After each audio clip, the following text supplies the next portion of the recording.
Quiet! Two houses, both alike in dignity, in fair Verona, where we lay our scene. From ancient grudge break to new mutiny, where civil blood makes civil hands unclean. What noise is this? Bring me my long sword. Ho! A crutch, might call you for a sword. My long sword, I say. Old Montague has come and flourishes his blade in spite of me. Thou villain Capulet! Call me not! Let me go! Thou shalt not stir a foot to seek a foe. Rebellious subjects, enemies to peace, profaners to this neighbour-stained steel. Will they not hear? You men, you beasts that quench the fire of your pernicious rage. From forth the fatal loins of these two foes, a pair of star-crossed lovers do take their lives, whose misadventured piteous overthrows do with their death bury their parents' strife. A feast. Young Romeo, is it? 'Tis he, that villain Romeo. Content thee, gentle coz. He bears him like a portly gentleman. To speak of truth, Verona brags of him. I would not, for all the wealth in the town, here in my house, do him disparagement. What lady is that, which doth enrich the hand of yonder knight? I know not, sir. Oh, she doth teach the torches to burn bright. Come hither, nurse. What is yon gentleman? His name is Romeo, and a Montague, the only son of your great enemy. My only love, sprung from my only hate. Romeo, come forth. But soft, what light through yonder window breaks? It is the east, and Juliet is the sun. Arise, fair sun, and kill the envious moon, which is already sick and pale with grief. Bring Juliet forth. Oh, Romeo, Romeo, wherefore art thou, Romeo? To deny thy father and refuse thy name. If thou wilt not be but sworn, my love, thou no longer be a Capulet. Bid her devise some means to come to Shrift this afternoon, and there she shall at Friar Lawrence's cell be shrived and married. Here is for thy pain. No, truly, sir, not a penny.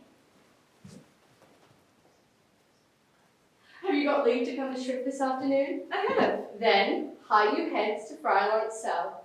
There sits a husband to make you a wife.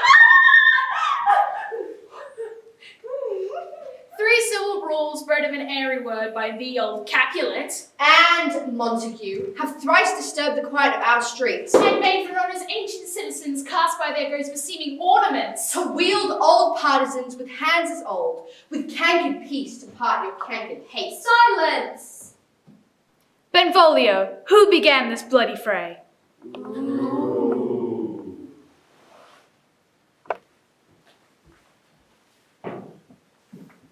Tybalt here slain, whom Romeo's hand did slay. Romeo, the hate I bear thee can afford no better term than this. Thou art a villain. Tybalt, the reason I have to love thee doth much excuse the appertaining rage. To such a greeting, villain am I none. Therefore farewell, I see thou knowest me not. Romeo that spoke him fair, bade him bethink how nice the quarrel was, and urged withal, could not take truce with the unruly spleen of Tybalt deaf to peace, but that he tilts with piercing steel at bold Mercutio's breast, who, all his heart, turns deadly point to point. Tybalt!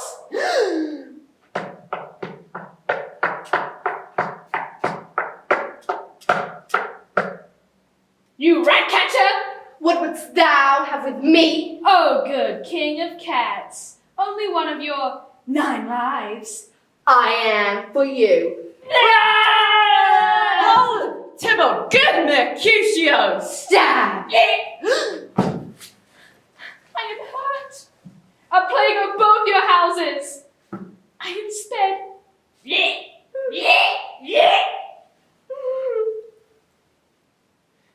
agile arm beat down their fatal points, and twixt them rushes underneath whose arm.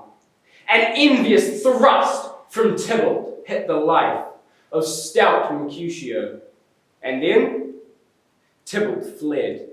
But by and by comes back to Romeo, who had newly entertained revenge. Now, Tybalt, take the villain back again. Either thou or I, or both must go with him. Thou wretched boy that did consort him here, shout with him hence! Well, this shall determine that.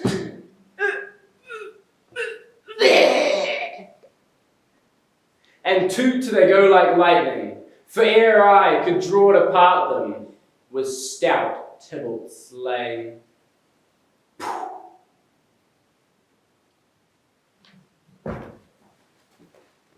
I beg for justice, which thou, prince, must give. Romeo slew Tybalt. Romeo must not live. Romeo slew him. He slew Mercutio. Who now the price of his dear blood doth owe? Not Romeo, Prince. He was Mercutio's friend. His fault concludes but what the law should end, the life of Tybalt. And for that offence, immediately do we exile him hence. Ne'er saw true beauty till this night. Ha! Banishment. Do not say banishment. Say death. For exile hath much more terror in his look than death. Do not say banishment. Be merciful. Come, Juliet.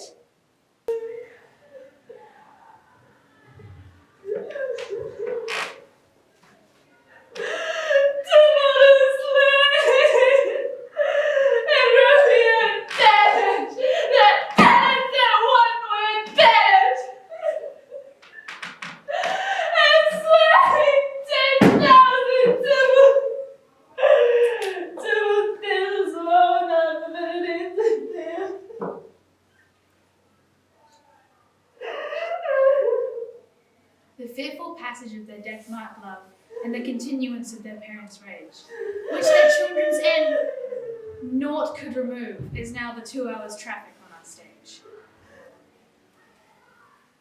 Proud can I never be of what I hate, but great believer for hate that is mad love.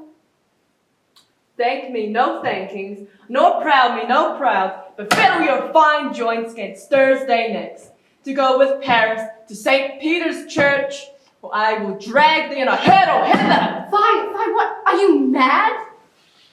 Good father, I beseech you on my knees. Hang thee, young baggage, disobedient wretch! Tell thee what, get thee to church of this! With purple fountains issuing from your veins on pain of torture, from those bloody hands, throw your misintempered weapons to the ground and hear the sentence of your moved prince. The vial. Love give me strength, and strength shall help afford. Farewell, dear father. Take thou this vial, being then in bed, and through all thy veins shall run a cold and drowsy humour. In the meantime, thou shalt awake, and by our letters Romeo shall know our drift, and hither shall he come.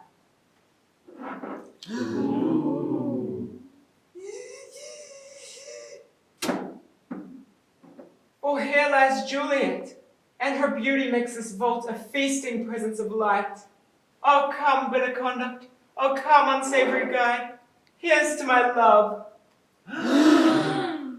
Oh, a true apothecary, thy drugs are quick, and thus with a kiss I die.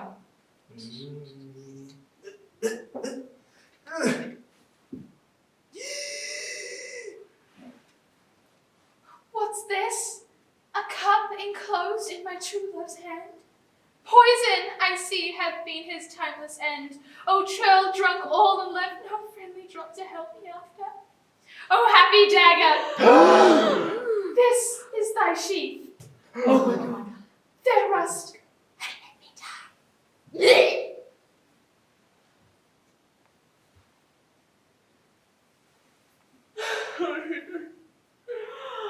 Oh, wife, look how our daughter bleeds. His house is empty on the back of Montague, and it is shaved in my daughter's bosom. Oh me, The sight of death is as a bell that warns my old age to a sepulture. What further woe conspires against mine age? Look, and thou shalt see. Oh, and what manners is this? To press before thy own father to a grave. Seal up the mouth of outrage for a while, until we can clear these ambiguities. Now, bring forth the parties of suspicion. Where be these enemies, Capulet, Montague? See what a scourge is laid upon your hate. All are punished. Brother Montague, give me thy hand. This is my daughter's jointure. For no more can I demand. But I can give thee more. I will raise her statue in pure gold. A glooming peace this morning with it brings. The sun for sorrow will not show its head. Now, go forth, have more talk of these sad things. Some shall be pardoned, and some punished. For never was a story of more woe than that of Juliet and her Romeo.